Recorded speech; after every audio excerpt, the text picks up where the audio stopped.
कुऱ्हाडीने वार करून पत्नीचा खून, पतीला पोलीस कस्टडी। सांगलीतील संजयनगर परिसरात असलेल्या शिंदेमळ्यातील कुर्णे गल्ली येथे कौटुंबिक वादातून पतीने पत्नीचा गळ्यावर आणि शरीरावर कुऱ्हाडीने वार करून निर्घृण खून केल्याची धक्कादायक घटना घडली।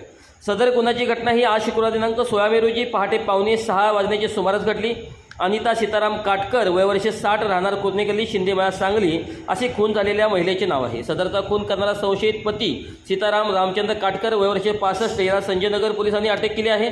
त्याला आज न्यायालयापुढे नेण्यात आले। यावेळी न्यायालयाने आरोपीस 4 दिवसाची पोलीस कोठडी सुनावली आहे। पोलिसांनी दिलेल्या माहितीनुसार याबाबत पोलिसांकडून मिळालेली अधिक माहिती अशी की मृत अनिता काटकर व त्यांचे पती संशयित सीताराम काटकर यांच्यासोबत शिंदेमळा परिसरात असलेल्या कुर्णे गल्लीमध्ये राहतात। दोघेही पती पत्नी भाजी विक्रीचा व्यवसाय करतात। काटकर पती पत्नीमध्ये गेल्या काही दिवसापासून कौटुंबिक वाद सुरू होते। आज शुक्रवारी पहाटे 5:45 वाजण्याच्या सुमारास अनिता काटकर या त्याच्या घरातील खोलीत झोपलेल्या होत्या।